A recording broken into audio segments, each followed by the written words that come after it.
Hello, Paul Pounds. So when I started this channel, I decided not to do just plain old negative reviews or retrospectives. There's some key horror authors that I really don't like that are very, very popular. And I'm of the mindset that if you haven't got anything nice to say, maybe don't say anything at all. So there's also 3 books published by Haywood in the 80s by Michael Falconer Anderson. And I've had a few messages and a few conversations with book friends that keep seeing these pop up on book buying websites, and they've said, are they any good? Because they're quite affordable and they look the part. They look like they're going to be some trashy 80s horror. So I decided to do a video about them. Now, they're not the best. Haywood is a weird publisher. So their kind of manifesto thing is today's paperbacks at yesterday's prices. The only horror ones that they seem to have published are by Michael Falconer Anderson.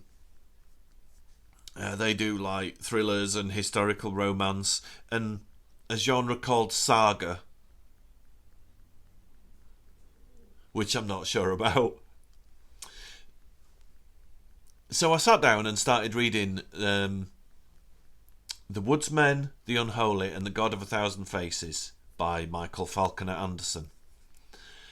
And as I'm reading, I'm kind of getting I started with The Woodsmen, kind of got 50 pages in, and I sat there thinking, I can't review this because I can't say anything constructive about it. And then I carried on with it, and I was 100 pages in, and then I finished it. And I realised, for all its problems and faults, it held my interest in an odd way. Now, I've never had a horror novel published, so I don't want to come across as critical when it's something that I've never achieved in my life. But there are issues with Michael Falconer Anderson's writing style. Now, I can't find a lot about him. Possibly it's a pen name. There's not much at all about him online. Apparently he was born in 1947 in Aberdeen, and that's pretty much all I've been able to find out. So I can't do much of a biography, unfortunately. He did get a handful of horror books published in the 80s, which the first editions do command medium prices. It's moderately respectable. The biggest problem is his writing style. He throws things in that are a little bit left field. So I'm going to quote a couple of bits from The Woodsmen. So the main female protagonist, Karen Mallon, which isn't a good sounding name, Karen Mallon, she's on a date with a chap, and she describes him thusly. He probably wears underpants with a big fist on the front of them and thinks they're devastatingly sexy. I don't know anybody that epitomises. I might be wrong. A lot of my friends, we don't discuss our underpinnings.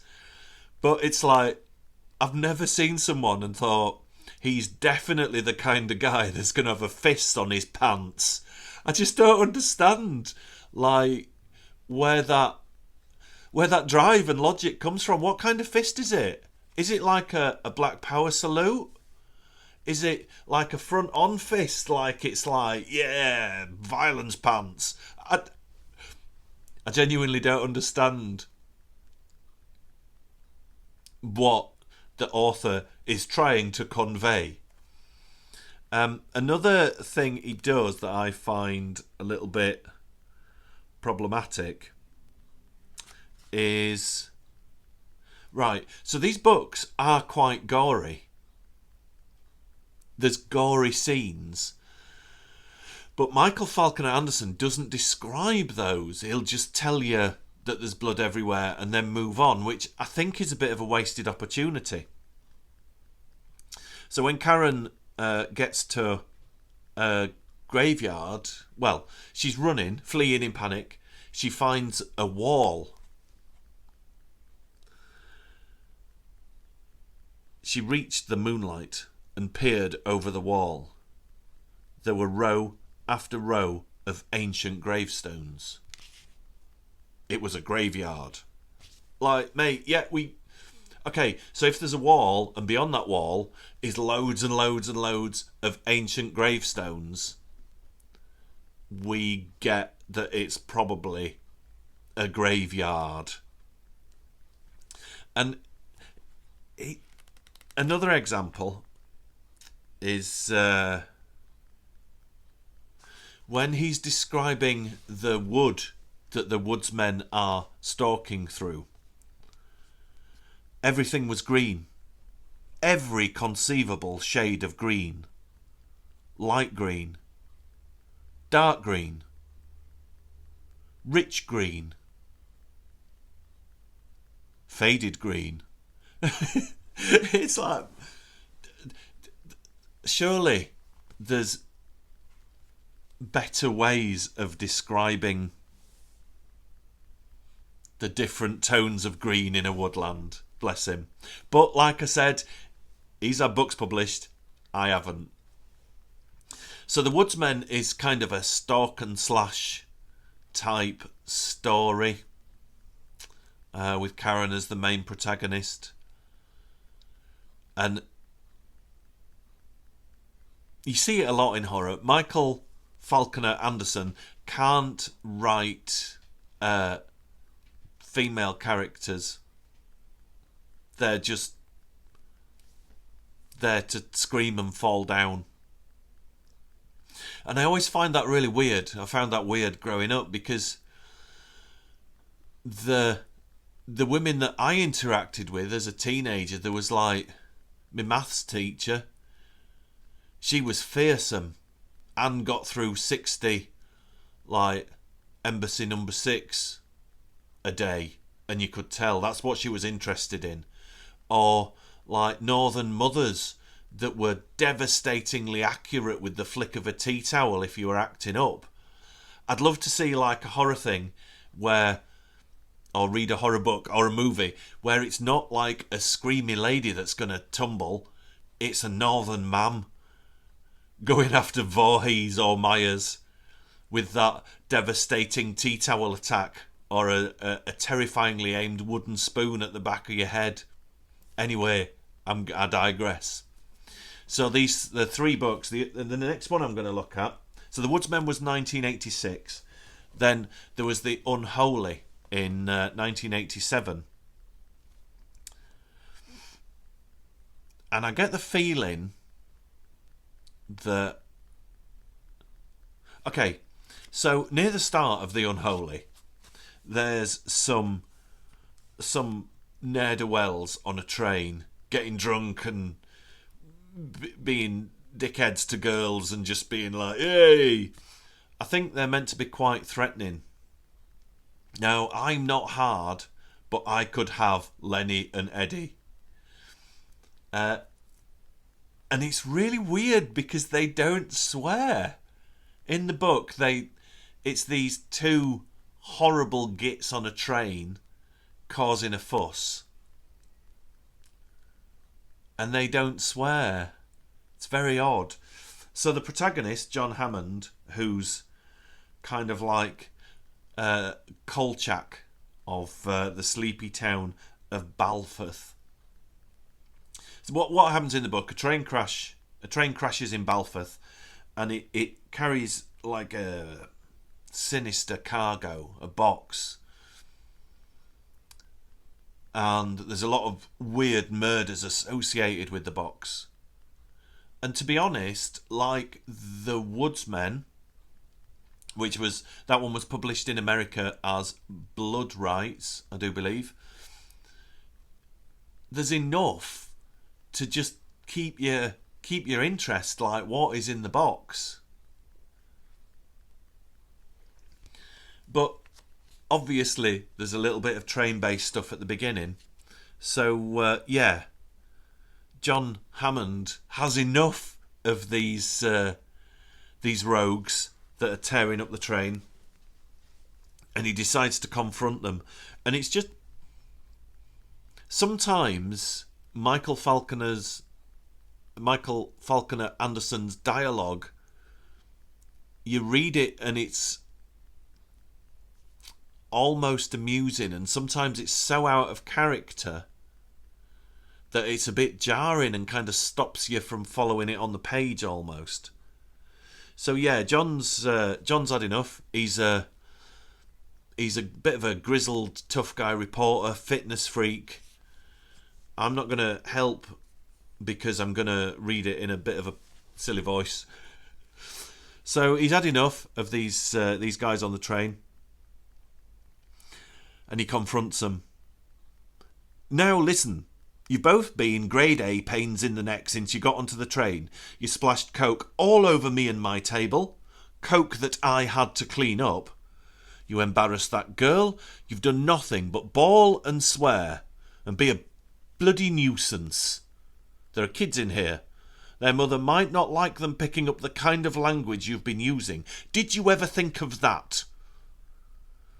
Lenny's eyes were wild and unreasoning. F off, he yelled, leaning forward. And don't ever shove my F hand like that again. Literally, F. I just think it's brilliant that, like, I don't know why the author wrote it like that. We're all adults. These aren't young adult paperbacks. These are like adult horror, and we're all right if a character swears. You don't have to just write the letter F and have them say F off. So the books have got that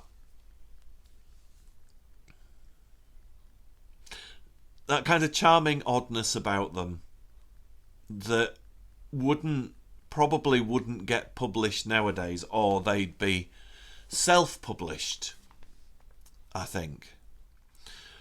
And then in the 3 books that Haywood published, there was God of a Thousand Faces in 1987.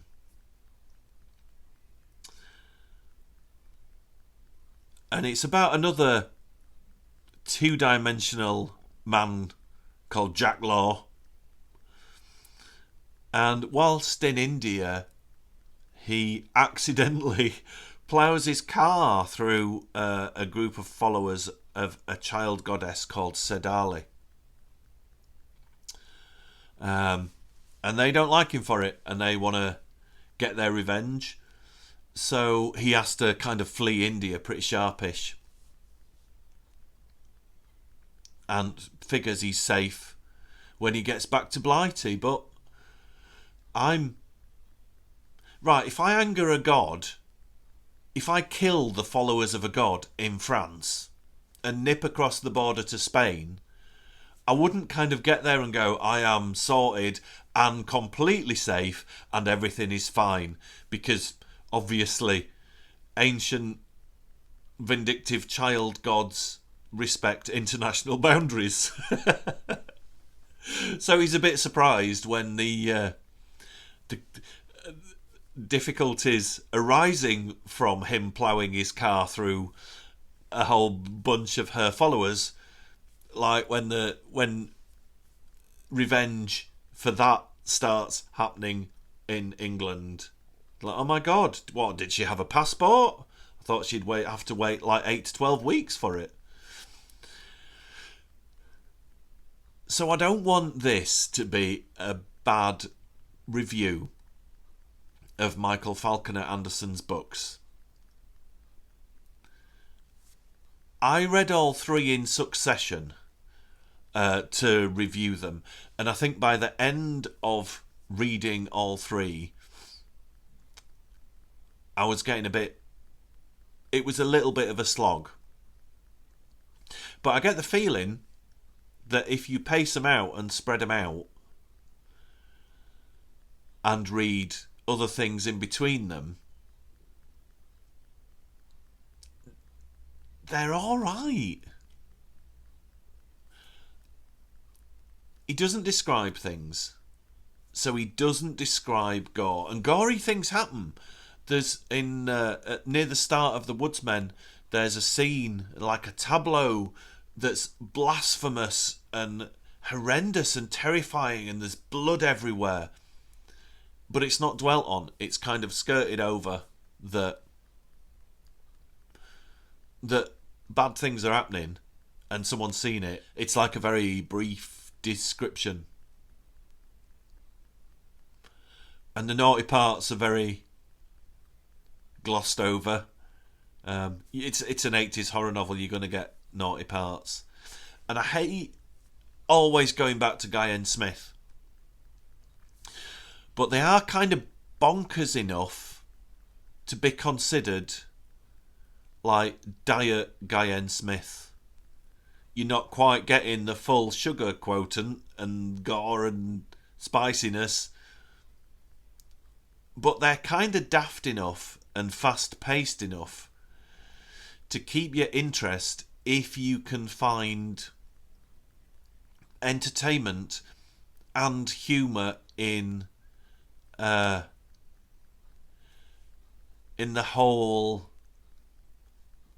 craziness of it all, and strange dialogue and descriptive terms that you wouldn't normally see in a finished novel, either because they're so basic or so strange. And if any of my viewers do genuinely wear fist pants of any kind, then let me know. It might be a fashion accessory that I've been missing out on all these years. Because I'd quite like to be the kind of guy that when you look at him you say, I bet he's got a fist on his underpants.